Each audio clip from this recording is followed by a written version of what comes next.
अली अमीन गंडापुर साहब नहीं है, ये सिंगानिया है और ये गजनी फिल्म के सिंगानिया है। महसूस ये हो रहा है कि किसी गजनी ने उनके सर के ऊपर हथौड़ा मारा हुआ है।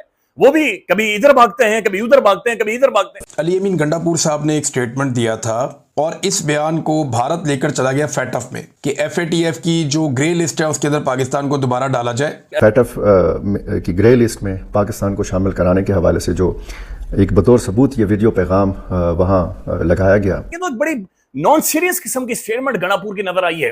गंडापुर एक बड़ा नाइव किस्म का शख्स वहां पर निकल आया है, सामने आया है। ये स्टेटमेंट पहली मरतबा अली अमीन गंडापुर ने नहीं दिया, बल्कि इससे पहले बहुत दफा कई पॉलिटिकल पार्टीज इस तरह की बातें करती रही हैं। अब वो यानी अली अमीन गंडापुर हिंदुस्तान को फैटफ के ग्रे लिस्ट में शामिल कराएंगे और मकबूजा कश्मीर जो है उसको आज़ाद कराएंगे। खैबर पख्तूनख्वा और बलूचिस्तान में जो दहशतगर्दी के वाक़यात में भारत मुलव्वस है, उसके सबूत भी वो इंटरनेशनल फोरम पे पेश करेंगे। अगर एहसानुल्लाह एहसान जो APS में 150 बच्चों की शहादत का जिम्मेदार था, जिसके हाथ पे खून था, मरकज़ी उसका जो मुजरिम था, वो सिक्योरिटी फोर्सेस की तहवील से वो फरार हो जाता है, आज़ाद हो जाता है और अभी भी वो बाहर बैठा जो है कि अपनी एक आरामदेह ज़िंदगी गुजार रहा है। लेकिन पाकिस्तान में सियासी मुखालफिन को निशाना बनाया जाता है। तो इसलिए इसमें मेरा ख्याल है कि अपने टाउट्स के ज़रिए इस्टेब्लिशमेंट को ये बयानात देने कीजिए कि अली अमीन गंडापुर की हुकूमत हम ख़त्म कर देंगे, ये कर देंगे, वो कर देंगे। अली अमीन गंडापुर अभी भी इस वक्त इस्टेब्लिशमेंट के लिए सबसे सूटेबल पर्सन जो KP में अगर है तो अली अमीन गंडापुर ही है, वरना इससे ज़्यादा अच्छा उनको सूटेबल चीफ मिनिस्टर वहाँ पर नहीं मिल सकता। बयान बाजी इस किस्म की बातें वो करता है, लेकिन प्रैक्टिकली उसने एक ऐसा कदम नहीं उठाया जिसमें जो जमहूरियत, आइन या कानून की बालादस्ती के लिए खैबर पख्तूनख्वा में कोई आपको अमली कदम नजर आए। लेकिन हाँ, बयानबाजी जो है वो करते रहे। यानी ये वो CM है जिन्होंने मीडिया में आकर बड़ा बरमला खड़े होकर ये ऐलान किया कि पाकिस्तान की खुफिया एजेंसियां, और बड़ी सख्त स्टेटमेंट थी उनकी, इल्जामात लगाए। उन्होंने कहा जनाब ये तो दहशतगर्द तो इनकी सहूलतकारी कर रही है, ये खुफिया इदारों के बारे में उन्होंने कहा। अब ये बयान तो दिया अली अमीन गंडापुर ने और इस बयान को भारत लेकर चला गया फैटफ में कि FATF की जो ग्रे लिस्ट है उसके अंदर पाकिस्तान को दोबारा डाला जाए या पाकिस्तान को ब्लैक लिस्ट किया जाए। भारत की ये ख्वाहिश है। पाकिस्तान 2018 में फैटफ की ग्रे लिस्ट में था, 2022 में बहुत कोशिशें की, हम्माद अजहर साहब का बड़ा इसमें कंट्रीब्यूशन था और पाकिस्तान की सारी पॉलिटिकल पार्टीज़ ने इस कानून साजी में हिस्सा लिया था और फिर 2022 में पाकिस्तान फैटफ की ग्रे लिस्ट से निकल गया था। अब भारत दोबारा कोशिश कर रहा है पाकिस्तान फैटफ की ग्रे लिस्ट में जाए। इससे कुछ नुकसान होता है मुल्क को और उसके जो फाइनेंशियल मामलात होते हैं उनकी बड़ी कड़ी निगरानी शुरू हो जाती है। तो भारत लेकर चला गया वहाँ पे और ये गंडापुर साहब के लिए प्रॉब्लम की बात बन गई।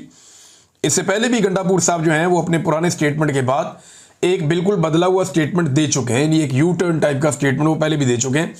लेकिन ये चीज़ ऐसा लगता है कि गंडापुर साहब के गले में फंस गई। अली अमीन गंडापुर की हुकूमत और उनको ख़तरात और FATF के अंदर जो मामलात हैं, भारत ने अली अमीन गंडापुर का वो जो स्टेटमेंट था उसको बतौर सबूत जो है कि वो पेश किया है, वहाँ पर FATF के अंदर पेश कर दिया और खाया कि देखिए हम ना कहते थे कि पाकिस्तान की फ़ौजी लीडरशिप, फ़ौजी क़यादत, फ़ौजी इस्टेब्लिशमेंट और इंटेलिजेंस एजेंसी जो हैं कि वो दहशतगर्दों को जो है वो प्रमोट करती हैं, ट्रेन करती हैं, फाइनेंस करती हैं, फैसिलिटेशन करती हैं और एक्सपोर्ट करती हैं। तो ये मामला अब उनके सूबा का जो सबसे ज़्यादा मुतासर है दहशतगर्दी का, उसका चीफ एग्जीक्यूटिव ये कह रहा है कि जनाब हम जो है कि वो पुलिस पकड़ती है और ये छुड़वा के ले जाते हैं और कहते हैं कि जनाब हमारे ये काम के, हम इनसे काम लेने होते हैं तो इनको छोड़ दें। अब बात तो इसमें कोई शक शुबे से बाला है कि यहाँ पे पाकिस्तान के बेशतर जो साबिक IG साहिबान हैं वो भी ये कहते रहे हैं कि आप अगर खैबर पख्तूनख्वा, बलूचिस्तान या पाकिस्तान के अंदर आप जो पुलिस की चेक पोस्ट हैं वहाँ पर सिर्फ उनको ये इजाज़त दे दें कि वो हर आने वाली गाड़ी, खा वो मिलिट्री की हो, खा वो इंटेलिजेंस की हो, खा वो सिविल हो, खा वो किसी सरकारी इदारे की हो, उसको वो चेकिंग का इख्तियार रखते हैं, तो पाकिस्तान से दहशतगर्दी ख़त्म हो सकती है। और ये बड़ा वाज़ेह इशारा है। इसका मतलब है कि पाकिस्तान में दहशतगर्दी जो दहशतगर्दों की जो मूवमेंट है वो कहीं ना कहीं किसी न किसी सतह के ऊपर जो रियासती या सरकारी इदारे हैं उनकी मावनत से या उनकी मदद से होते हैं।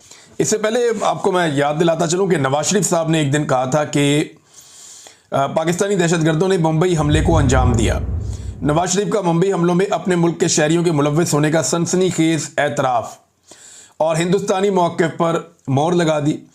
अब ये मियाँ नवाज शरीफ साहब भी माजी में करते रहे हैं और मियाँ साहब के स्टेटमेंट को उस वक्त के DGI SPR उन्होंने ये बताया था कि भारत ने नवाज शरीफ का बयान कलभूषण केस में दलील के तौर पर इस्तेमाल किया, उस वक्त के DGISPR ने ये बात बताई थी। तो ये सारे लोग करते हैं, और गुड तालिबान बैड तालिबान की एक जो टर्मिनोलॉजी है ये हम हमेशा से सुनते चले आए हैं।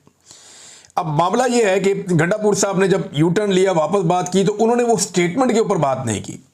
गंडापुर साहब ने इंडिया को आड़े हाथों लिया और उन्होंने कहा जी इंडिया को नहीं छोड़ेंगे, इंडिया पाकिस्तान में दहशतगर्दी करवाता है, मैं खुद फैटफ के पास जाऊंगा, फैटफ को लेटर लिखूंगा, मैं बताऊंगा हमारे मुल्क में भारत दहशतगर्दी करता है, इंडिया ने हमारे बॉर्डर के साथ बहुत सारे कैंप बनाए हुए थे, वहाँ से दहशतगर्दों को भिजवाता था, पूरे खित्ते के अंदर इंडिया हालात ख़राब करवाता है, चाइनीज़ के ऊपर अटैक करवाता है, और बहुत सारी चीज़ें उन्होंने बोली।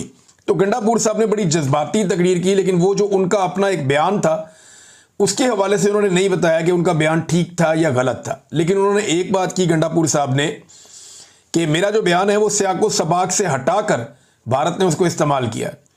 अब बयान तो बड़ा क्लियर था कि पाकिस्तान में पुलिस पकड़ती है दहशतगर्दों को, और मिलिट्री एस्टेब्लिशमेंट की जो एजेंसियां हैं जो इस्तेमाल हो रही है पाकिस्तान में, इंटेलिजेंस एजेंसियां, वो आकर छुड़ा कर ले जाती हैं। सादा सादा ये बयान था, और यही बयान ले जाके उन्होंने फैटफ में जमा करवा दिया भारत ने तो वही करना, उन्होंने तो मौका ढूंढना, जहाँ उन्हें मिल जाएगा। ये वीडियो पूरी देखते हो लेकिन मेरे चैनल को सब्सक्राइब नहीं करते हो तो प्लीज़ मेरे चैनल को सब्सक्राइब कीजिए और मेरे आने वाले वीडियो के लिए नोटिफिकेशन बटन दबाना मत भूलिए। जय हिंद, जय भारत, वंदे मातरम।